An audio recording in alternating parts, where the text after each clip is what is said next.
Must be stopped.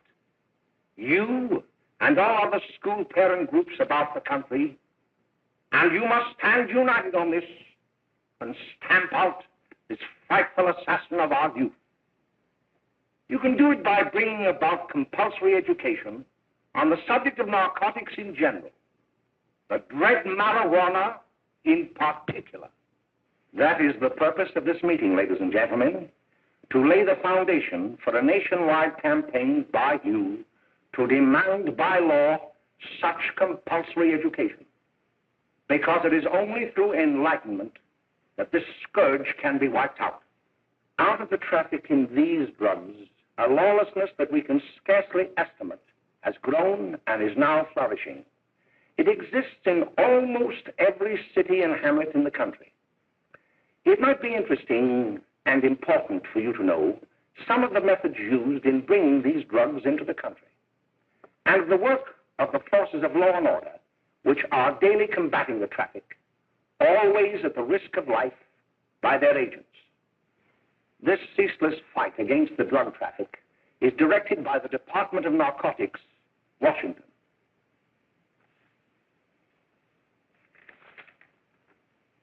I have received a letter of vital importance from a member of the Narcotics Bureau. I'm going to read this letter to you. My dear Dr. Carroll, the suppression of the use of marijuana and of the forces lurking behind it are the most important jobs this department is now engaged in. At the outset of this letter, there is one vital fact I would like to submit. There is a powerful agency. I speak of the school parent associations of this country, which can be invaluable in stamping out this scourge. Their help, their eternal vigilance, could be the deciding factor in our fight against it. The weed marijuana is grown in every state in the Union. Recently, in the city of Brooklyn, New York, a field of marijuana was found behind a tenement court. The weed was here being cultivated, regularly stripped and dried and sold in schools and at government army posts in and around New York. The dried leaves and berries are ground up and made into cigarettes by a simple hand machine. The deadly narcotic is thus quickly and easily prepared for its market. The sale of marijuana is even more difficult to detect and halt than the traffic in drugs such as opium, morphine, and heroin. They are hidden in fake jewelry cases, in the heels of shoes, women's shoes especially, because the drugs can be secreted in false heels. Hollowed shaving brushes are another medium. Books with false centers are often used. Watch cases are convenient hiding places. The value of drugs thus seized is enormous. Recently, a huge supply of heroin was taken. It was concealed in an apparently harmless shipment of 35 barrels of olive oil. The deadly drug was burned in the incinerator of the Bureau of Engraving and Printing. And more vicious, more deadly even than these soul-destroying drugs is the menace of marijuana. No doubt many of you do not believe that these things do happen, but they cannot happen to you. You may also believe that the facts have been exaggerated. Let me tell you of something that happened right here in our own city. You probably read about it in the papers. However, I'll give you the real facts behind the case. There was an apartment near one of our high schools. It was run by a woman known as May Coleman.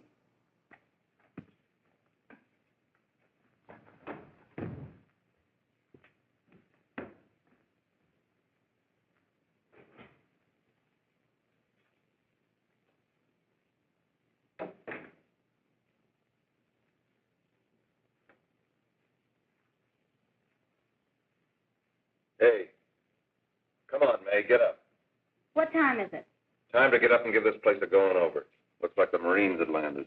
Oh, that bunch last night was high enough to take over the Marines and the Navy. You better get on the job. Some of the kids may be up this afternoon. Oh, Jack, we can get along without dragging those young kids up here. Oh, why don't you button up your lip?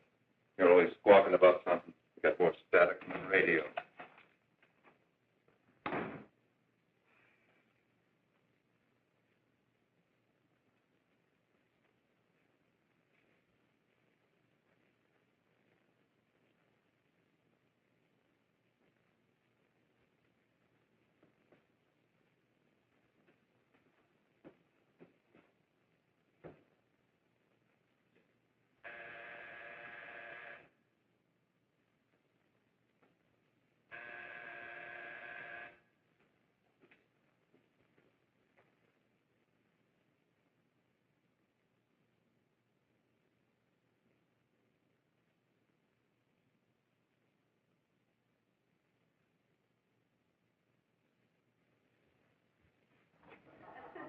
Oh, greetings.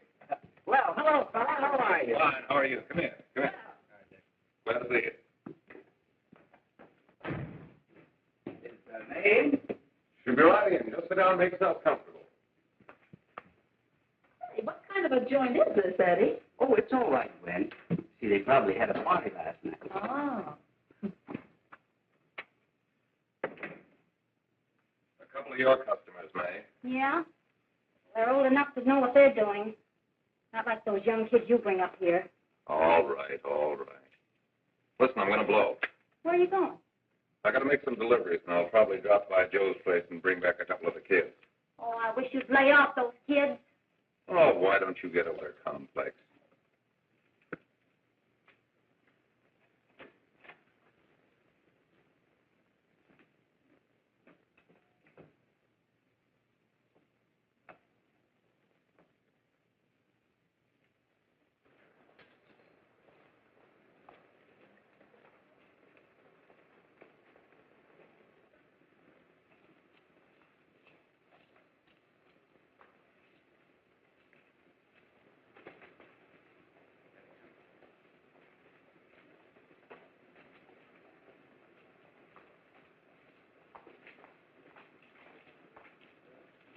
Oh, by the way, Ralph, I'm sort of getting a little party Saturday afternoon over at my grandmother's. You know, the place with the swimming pool? Like to come? Thanks, Eddie. Maybe I will. I'd sure like to have you. Okay, I'll probably drop over. So long, Ralph. See you later. Hey, Ralph. Hi, kid. Fine, Jack, and you? Oh, great. Where you heading? Oh. Hey, how do you like that?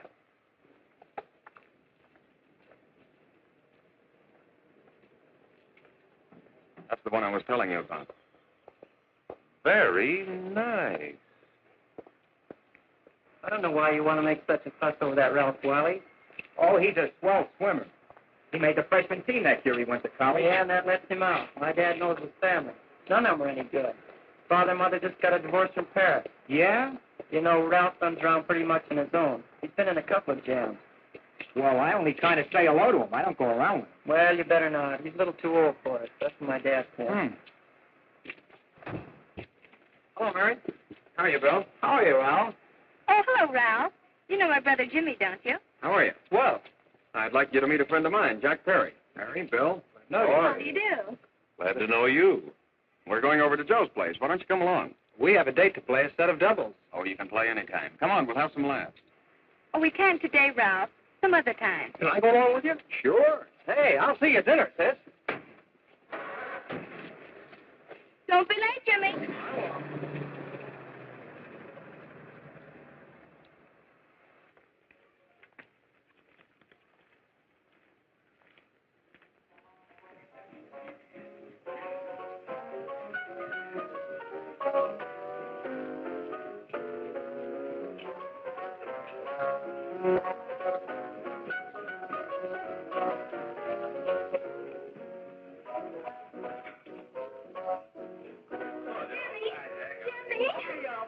Hey, he ain't no paper man. Why don't you know him? That's Hot Finger Scrooge. Boy, he really swings out hot with a message jive. You want to dance? Do I?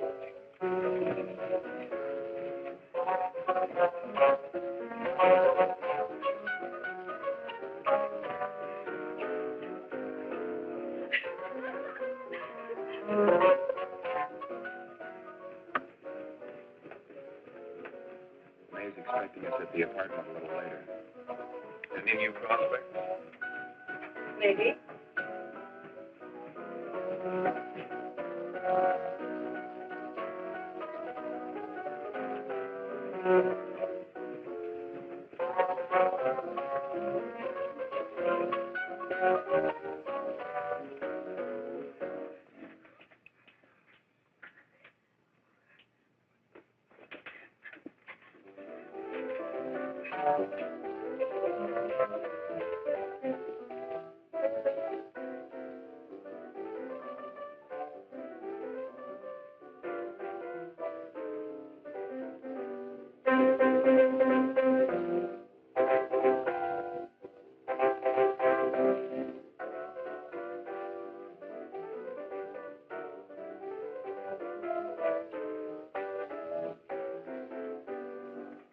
Oh, Jimmy, you're wonderful. You just finding that out?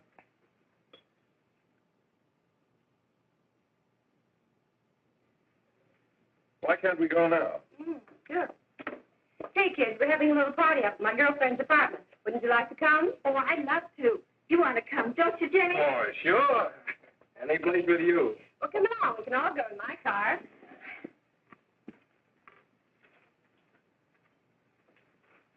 See you later, Joe.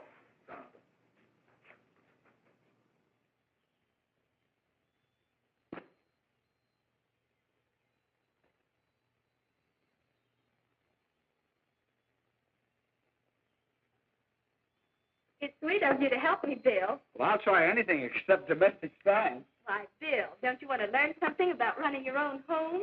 The answer is no. You know, after that session we had yesterday, I went home and told Mother that the trouble with her pot roast gravy was she hadn't added 3 heaping teaspoonfuls of olive oil. What did she say? She didn't say anything. She just threw me out of the kitchen. Well, I don't wonder. Hello, children. Hello, Mother. Hello, Mrs. Lane. That was sweet of you, Mother. Gosh, hot chocolate. Thanks, Mrs. Lane. I know you can't study on empty stomachs. Now then, enjoy yourselves. He will. She will too, Mrs. Lane. May I? Oh, thank you, kind sir. You're so very, very kind. Mary, before we do that math, how about reading some of this? It's swell. Romeo and Juliet. Don't you like it? Uh-huh. You know, when I study this, I kind of think of you. I just sort of feel as though you're there beside me. Well, listen. It is my soul that calls upon thy name. How silver sweet sound lovers' tongues by night, like softest music to attending ears. Romeo, My dear, what o'clock tomorrow shall I send to thee? by the hour of 9. I will not fail. 'Tis 20 years till then.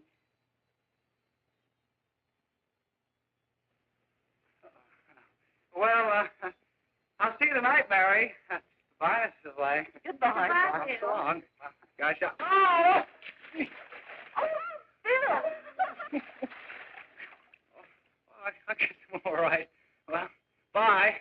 Bye. Hey, Daddy. Oh, Julie. Hey. Hey, Dad, you got anything for me? Well, there should be. Don't bother your father every night. Have you? There you are. What made you so late, Bill? I was getting worried. Well, I had to study, Ma. He was not. I saw him out walking with his girl. Bill's got a girl. Got a girl. Ma, make him cut it out. Junior, Well, Bill has got a girl. quiet. And put that candy away till after dinner. Henry, you shouldn't have given it to him. Well, he has got a girlfriend, and her name is Mary. Yeah, I'll shut you up. Bill, Junior, put that courage on.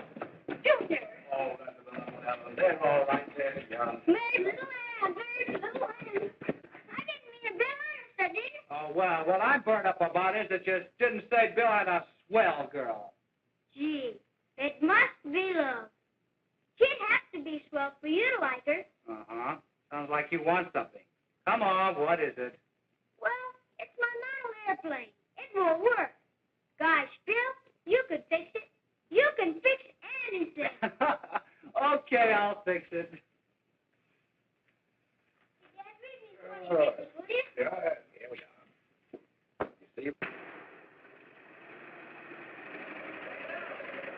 Oh, hello, Jimmy.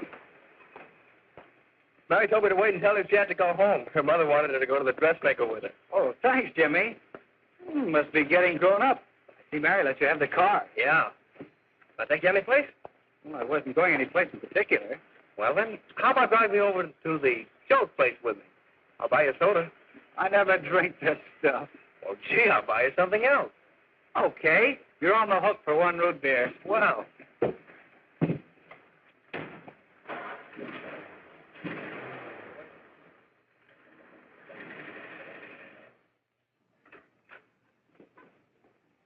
Hi, Bill. Hi, Jimmy. Oh, hey, Jimmy. Hello, Jimmy. Hello, Bill. Come on, slide in. Hello, Blanche. Hello, Ralph. How are you? Well, Blanche, how have you been, Ralph? Two sodas. Oh, I mean one soda and one root beer. How's May? Oh, she's fine. We're going up to her apartment a little later. Couldn't Bill come along? Mm-hmm. Well, come on along, Bill. You'll get a kick out of it. Thanks just the same. Oh, come on, Bill. Mary won't be jealous. Well, sure, none of the kids will be there. It's keen. Well, I don't know. I really shouldn't. Well, okay.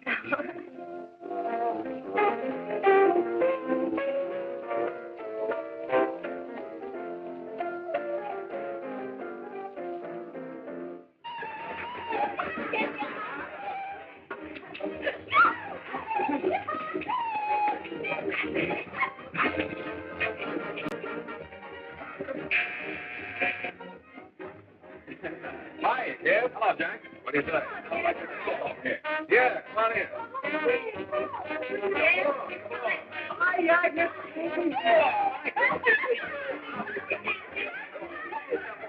Come on, Bill. Don't stand there.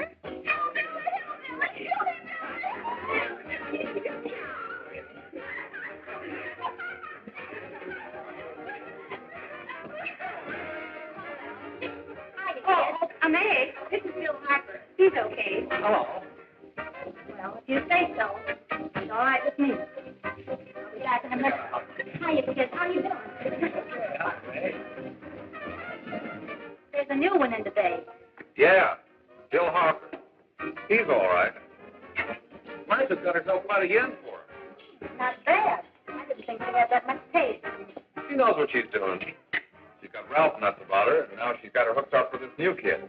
Say, we haven't many more smoke. You better run over and get some. Why couldn't you find that out when I was here this morning? Now I've got my car in the shop. Well, what of it? That kid out there, Jimmy, he's got a car. He'll take you. Oh. Come on, get going. Hurry up.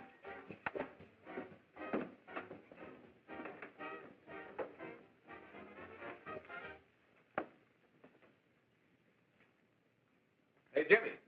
Yeah? I've got to run over to Cedar Avenue for a minute. You've got a car, haven't you? Why, yeah, my sister. Mind giving me a lift? Why, sure. Come on. Okay.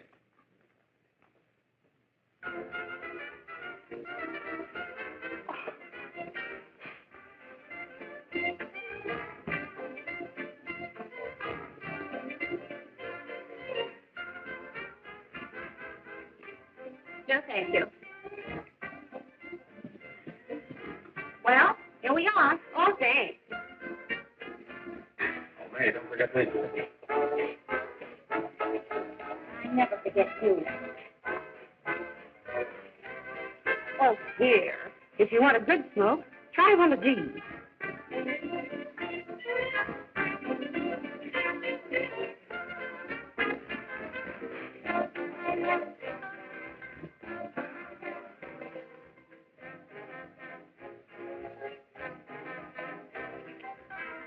I thought you were a sport. Of course, if you're afraid. That's better. That's more like it. I know you like that. Really, you will. Now just take a puff of it.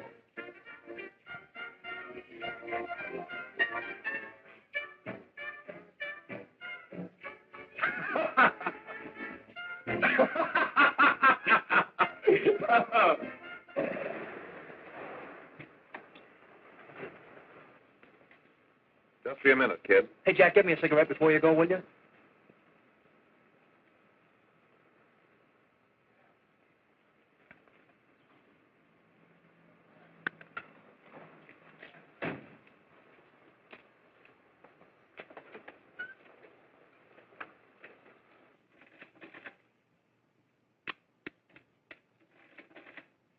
Hello, Jack.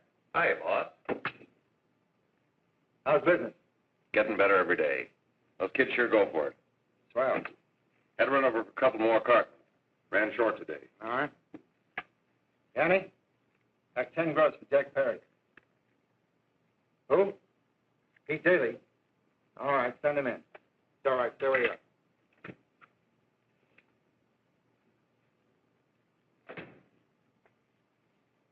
I want to talk to you. All right, go ahead. Jack's okay. What's the beef? Listen, you never heard no beef when I had to sell that rotten gin. You're after the dough, aren't you? Yeah, but I don't need dough that bad. Taking two-bit pieces from kids. There are millions of two-bit pieces just begging to be taken. Don't be a dope. I'm just dope enough to draw the line selling hop to kids. All right, Pete. You know what my policy's always been. The boys are not satisfied. I'm always glad to have them retire. Retire permanently. So long.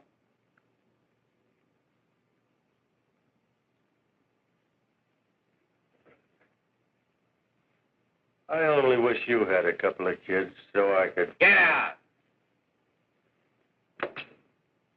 All right, Jack, pick up your stuff from Danny. They'll be ready by now. Okay, boss.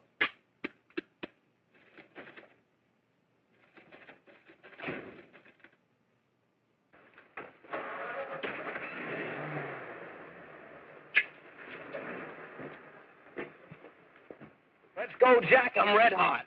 Better be careful how you drive it. The first thing you know, you'll be ice cold.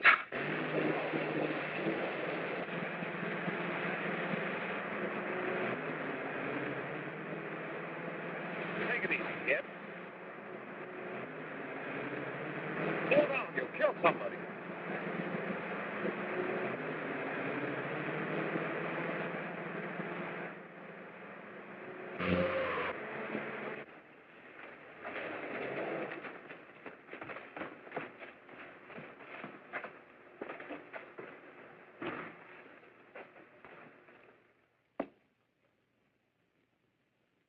Mary, you're not eating your breakfast again. Bill Harper hasn't been around lately. Anything wrong between you two? Why should there be anything wrong? There shouldn't be, I'm sure. And whatever it is isn't serious, I know. I'm sorry, Mother, for snapping at you like that. Don't worry about it, dear. Why don't you speak frankly to Bill? He'll be honest whatever the trouble is. I'm sure Bill Harper never lied about anything. Yes, that's right. Bill's mother says he never lies. There, you see? You think it'd be all right if I speak to him about it? Why, of course. Oh, Jimmy. Sit down, darling, and I'll have your breakfast for you in a moment.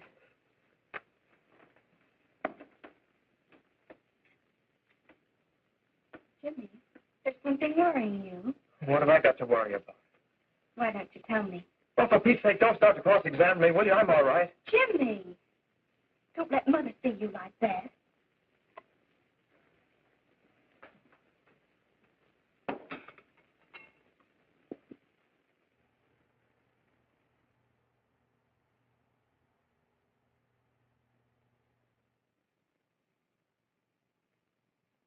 There is no doubt that there is an organized gang distributing the narcotic to students, not only in my school, but all over the city.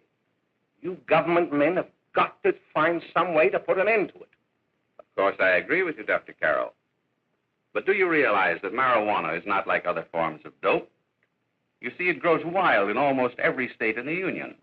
Therefore, there is practically no interstate commerce in the drug. As a result, the government's hands are tied. And frankly, the only sure cure is a widespread campaign in education. Oh, it's all right to talk about education, Mr. Wyatt, but we educators can't do anything until the public is sufficiently aroused. Let me show you something. In 1930, the records on marijuana in the Washington office of the Narcotics Division scarcely filled a small folder like this. Today, they fill cabinets.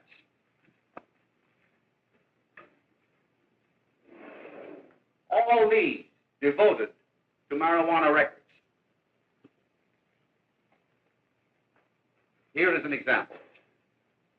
A 16-year-old lad apprehended in the act of staging a holdup. 16 years old and a marijuana addict. Here is a most tragic case. Yes, I remember. Just a young boy. Under the influence of the drug, he killed his entire family with an axe. Then there is the most vicious type of case.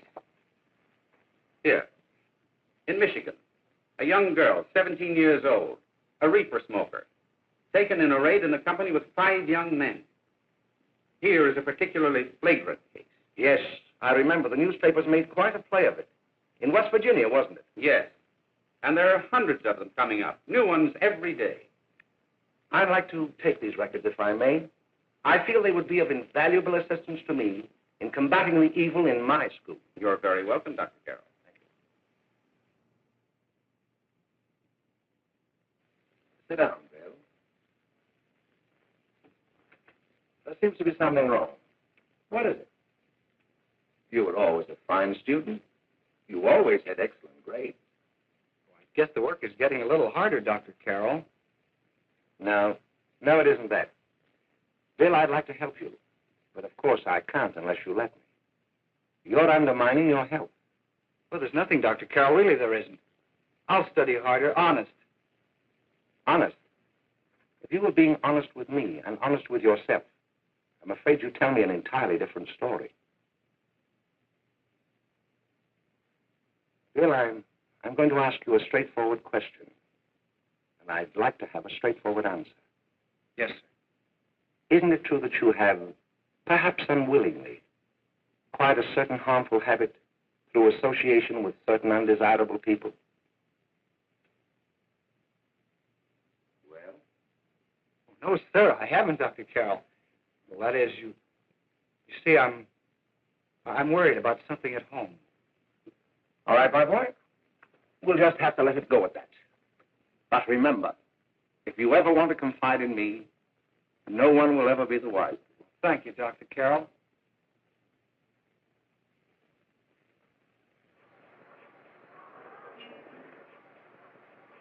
Hello, Mary. You want to play a set? Thanks, Teddy, but I'm waiting for someone. Well, if you're waiting for Bill, he hasn't been here for weeks.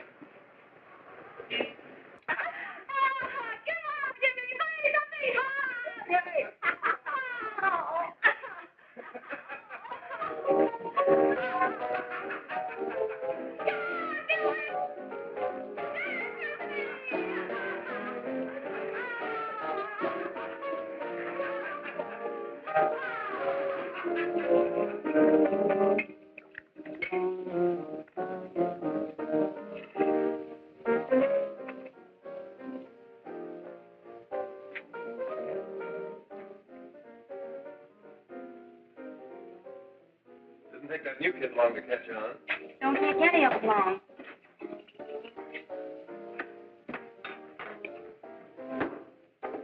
Hey, don't you ever get fed?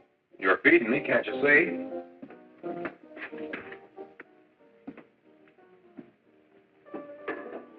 Give me a knife and fork, will you? Get it yourself.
Good morning, Miss Whit from the police department. Good morning. We're tracing a hit-and-run driver. Someone caught the license number at the place of the accident but didn't get it quite right. So we're checking all numbers like it, and yours is one of them. Well, I'll try to help you. You remember what you did on the 29th of last month? Oh, that was the day before Mother's birthday. Oh, yes, I remember that because I left school and went directly to the dressmaker's with Mother. I was there all afternoon. Did you happen to loan your car to a couple of men? No, I had the car all afternoon myself. Well, thanks, miss. Sorry to have troubled you. Tell me, was the person killed? Fortunately, he wasn't, but that's still no excuse for hit-and-run driving.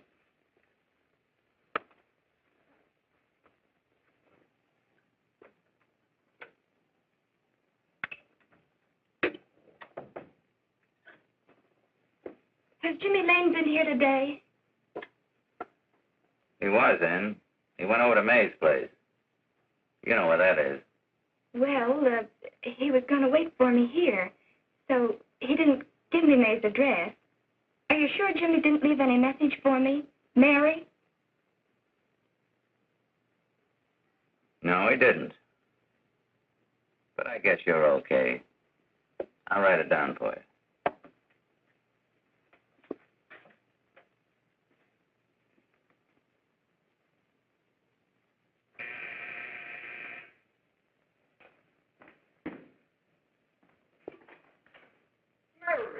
Come right in. Is Jimmy here? Oh, he's around somewhere. I think he went out to take Agnes home, but he'll be right back. Come in and sit down, Mary. And let me take your coat. Who's the new kid just came in?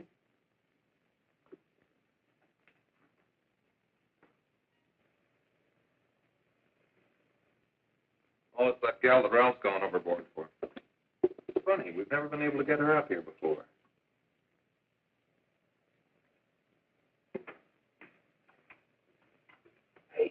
Hey, scram, will you?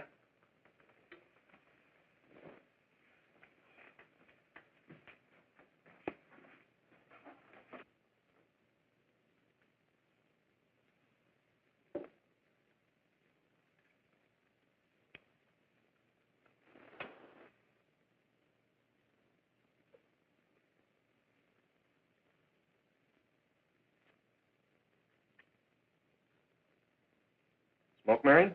Thanks. Are you sure Jimmy will be back soon? Sure, any minute.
Say, what's the matter? Am I an orphan? Where do you put it? You got a hollow leg? Thanks, Steve. You, Mary. Oh, Mary, give me a minute, Mary. Oh, Mary.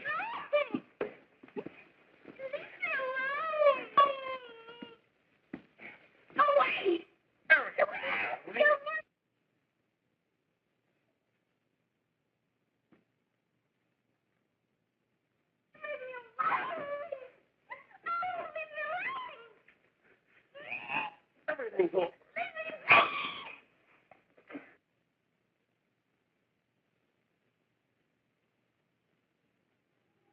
Romeo, what o'clock tomorrow shall I send to thee? It's sweet of you to help me, Bill. Oh, thank you, kind sir.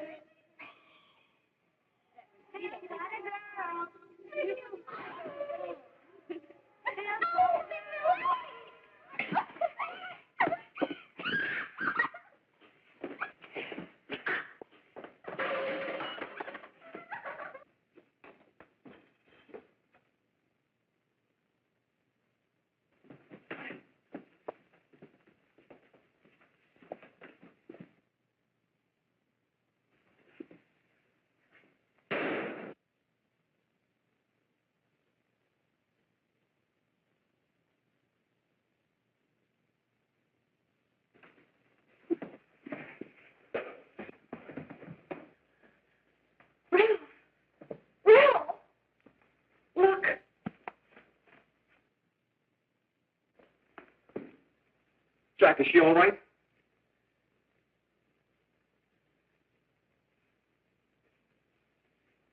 She's dead. May, get him some water. Now listen, you two. I want you to get out of here. Get out of here and forget you're ever in here today. I'll handle this. Now get going.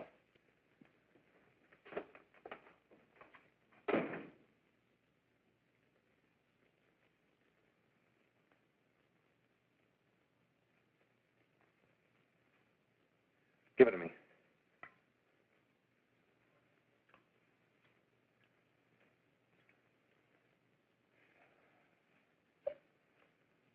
Here.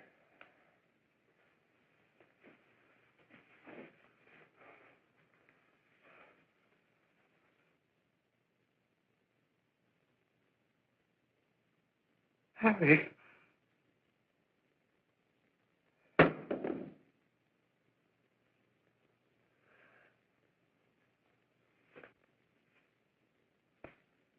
Mary. Mary. What happened? You killed her.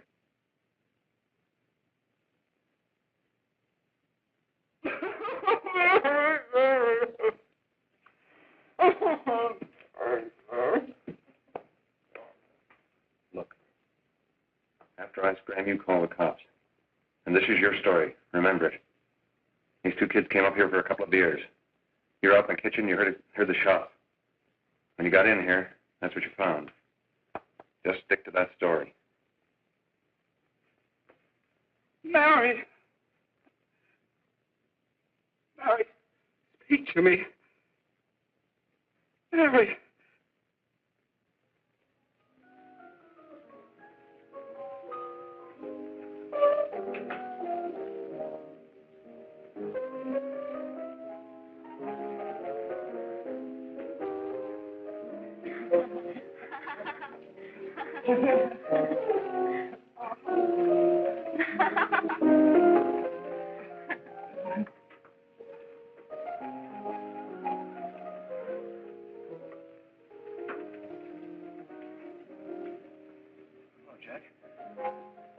I was just talking to a friend of mine. A cop. Sergeant on the homicide squad. Guy you did that day died. Died? You didn't... No. I didn't crack. I'm not going to. Nobody will ever know you were driving that car. Thanks, Jack. Just as long as you keep your mouth shut that you were ever up in May's apartment. Why, sure, Jack, sure. Okay.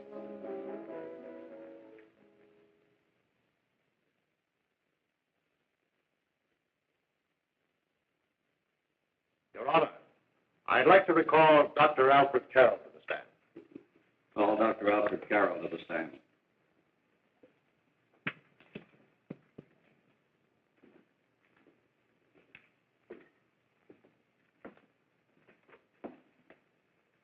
Dr. Carroll, as principal of the Lakeside High School, did you, during the last 3 months, notice any changes in the demeanor and attitude of your student, William Hopper? Yes, in a number of things. For example, at times disassociation of ideas. In another instance, I happened to attend the recent interscholastic tennis matches. And while Bill Harper had been considered an exceedingly good player, I saw him miss the ball by as much as 3 or 4 feet. This, I understand, could be attributed to the use of marijuana. It causes errors in time and space. Objection, Your Honor. The witness isn't qualified to express opinions upon the effect of narcotics. Sustained. Dr. Carroll has been called merely as a character witness. Well, then, although you didn't know, to your own knowledge, that the defendant was using marijuana, did you notice any changes that would lead you to believe, as an educator, that he was under some severe mental strain, which might possibly have been induced by some drug? Yes, I recall distinctly a few weeks ago. It was during a class of English literature. There was a serious discussion of Shakespeare's Romeo and Juliet when he suddenly burst into an uncontrollable fit of hysterical laughter. Oh, by the way, Dr. Carroll, 6 months ago, what would have been your opinion regarding the character of my client? He was a fine, upstanding American boy, a good scholar, a good athlete, and representative of the caliber of young men we are proud to graduate from our school.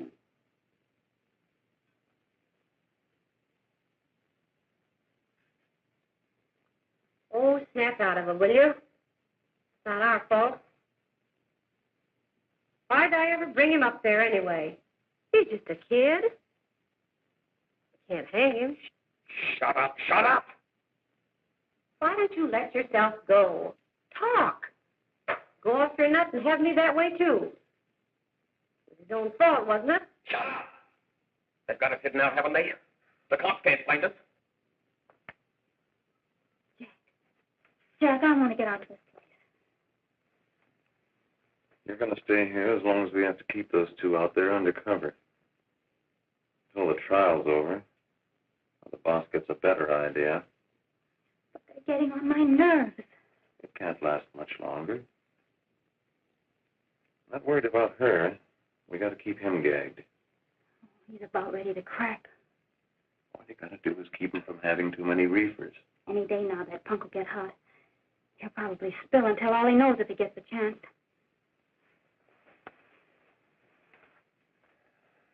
I don't think he'll get it. I'll see you later. Where are you going? I'm going to see the boss.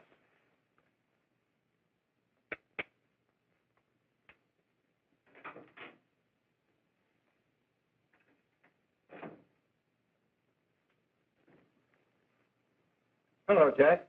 Hello, boss.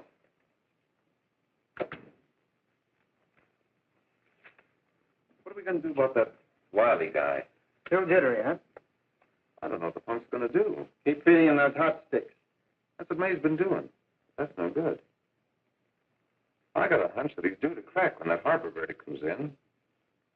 He's on the tee. He's liable to take a powder on us and blow his topper to the DA.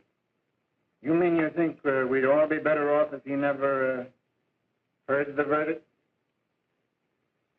Well, what are you waiting for?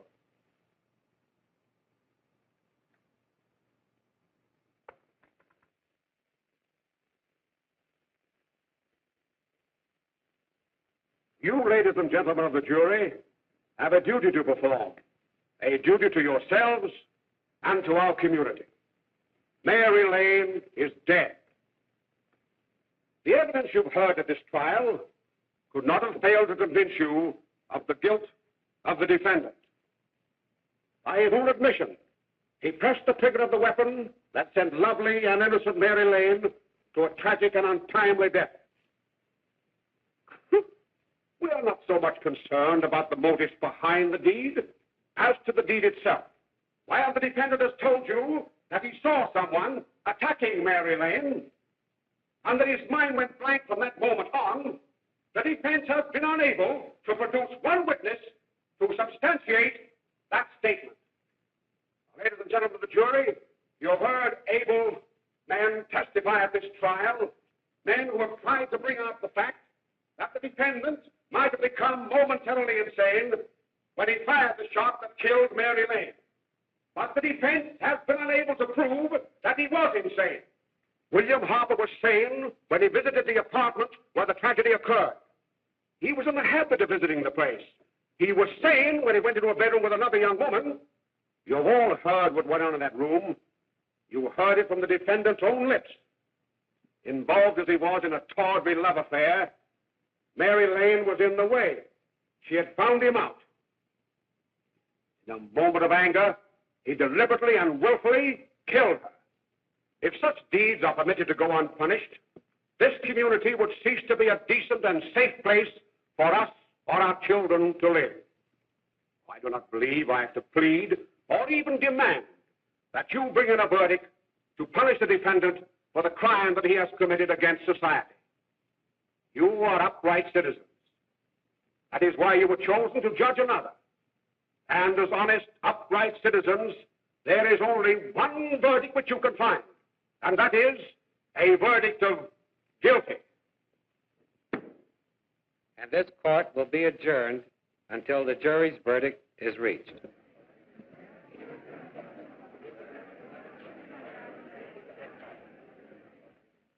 I suppose you all feel the same about this case.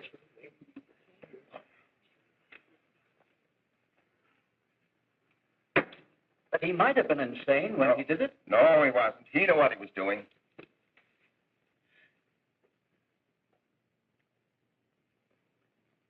But supposing he was insane? You can never make me believe it nor anybody else. We'll take a first vote.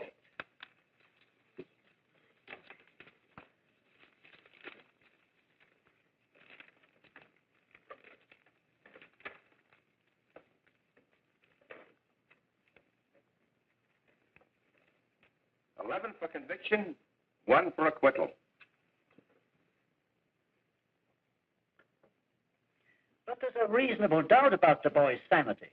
We can't. No doubt about the fact that he murdered her. He admitted it himself. That wasn't the first time he was there.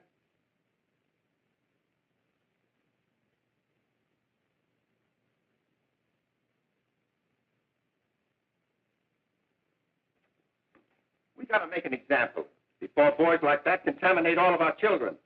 We can't have every murderer hiding behind the gag that he's insane. Sure, they see red before they kill somebody.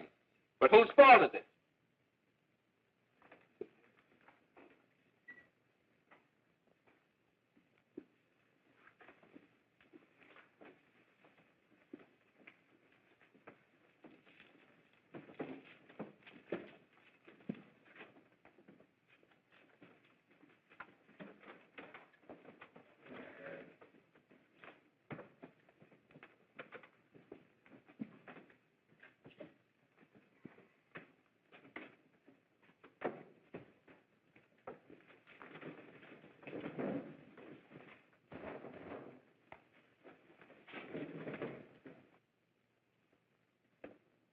Have you reached a verdict?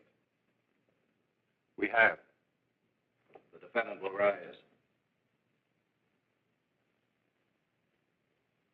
What is your verdict? We find the defendant guilty as charged.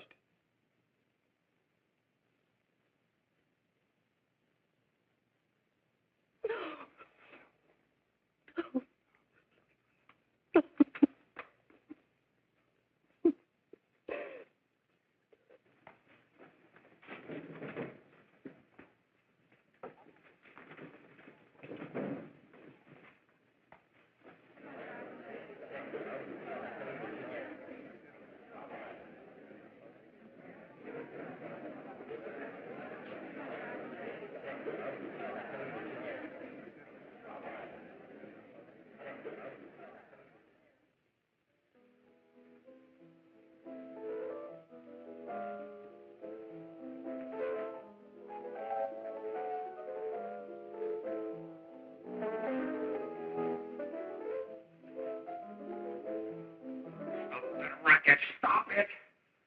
What's the matter with you? Give me the creeps.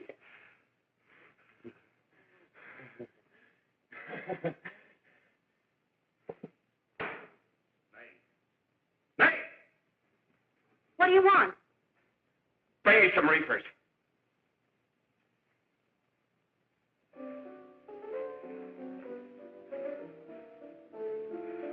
They're going to hang him. Blanche, they're going to hang him. Oh, come on. Get a hold of yourself. Here you are. Now, quit that crazy laughing. Where's Jack? I want to get out of here. They'll pick you up and hang you if you don't pipe down. I want to see Jack. Jack.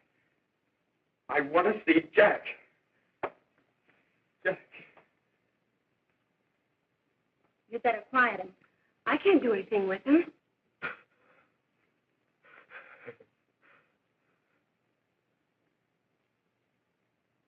I've got to see Jack. We can't let that kid hang.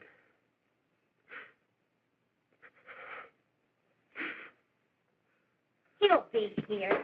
Don't worry. He'll be here in a little while. I've got to see him. I've got to.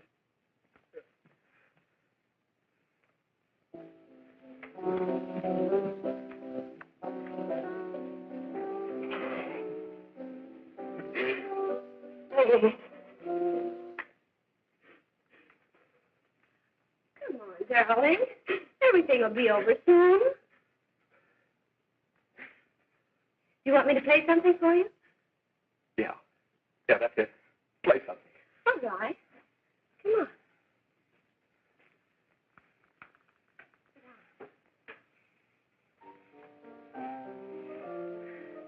Honey, give me a smoke, will you?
I know what you want. You want to kill me. You're crazy. Take it easy, kid. I just want to talk to you.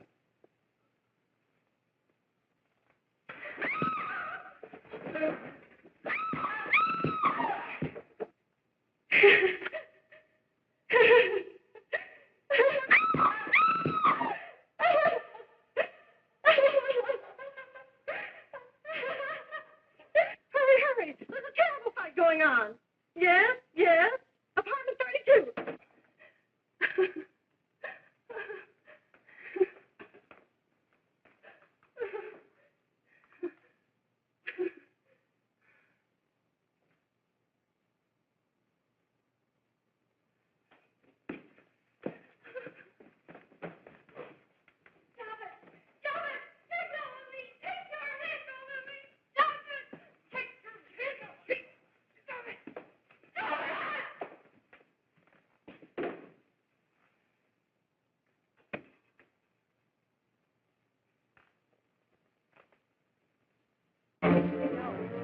You and Jack, Mary, are you ready to tell what you know?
If we can gain some measure of leniency for my client, she is prepared to enter a plea of guilty and, in addition, turn state's evidence in the case of William Harper. I regret that this court is not prepared to bargain with justice. I'll tell anyway. I was there. I saw it. I know who killed Mary. And I'll tell you who killed Mary Lane. It wasn't Bill. It was Jack. Jack Perry. He shot Mary, and then he put the gun in Bill's hand. We were all at the apartment one afternoon, and Mary came in looking for her brother. Bill and I, we'd been in another room. And Bill came in. He caught Ralph with Mary, and they started to fight. But it was Jack who had the gun. He was going to hit Bill over the head with it to make him stop. And then the gun went off. I saw it. I can see it now. It was horrible. And before we knew it, Mary was dead. But you see, Judge, Bill didn't know he hadn't killed Mary. He was so doped up, they made him think he had. Ralph wanted to tell you, too. Oh, if they'd only let him. But this is the truth, Judge. I'm telling you the truth. After Jack saw the poor thing was dead, he put the gun in Bill's hand. It was Jack's fault. And it was my fault, too. I got all of them to come up to the apartment. I'm just as much to blame. I am. Do I understand you wish to plead guilty to a charge of fostering moral delinquency in the case of William Harper? Yes, I'm guilty. I am. Prepare a statement for signature, and also an order setting aside the jury's verdict in the case of the people versus William Harper. In the interests of justice, I shall direct a verdict of not guilty.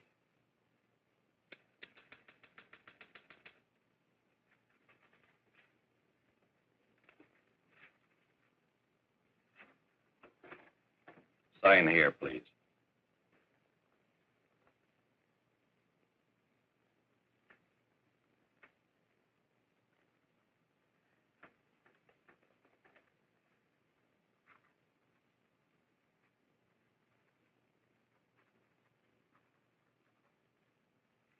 You shall be brought into court on Thursday, the 17th, when sentence will be pronounced. Meanwhile, you will be held as a material witness in the case of the people versus Ralph Wiley.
We've come in the hearings before this court today to what I hope will be the final actions revolving about an unhappy and unfortunate case, one whose horrible tragedy will forever remain with me.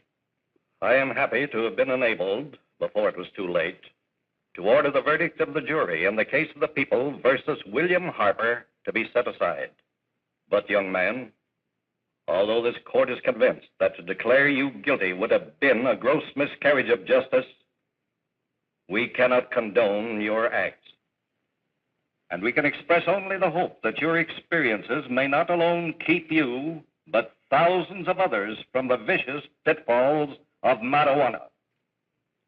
Thus, I am ordering you to remain in this court during the next case, so that you will be obliged to witness what you yourself so narrowly escaped. Call the case of the people versus Ralph Wiley.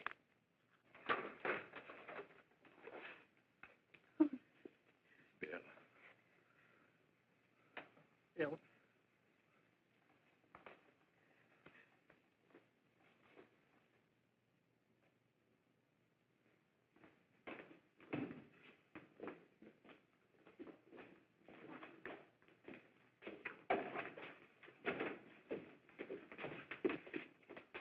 Your Honor, in this case, the state waives trial of the defendant, Ralph Wiley. It is recommended, Your Honor, that the defendant be placed in an institution for the criminally insane for the rest of his natural life. Defendant, counsel, joins the state in this request. Since counsel for the defense as well as counsel for the state seem to agree on this, I see no reason why the request should not be granted. That happened right here, to your neighbors.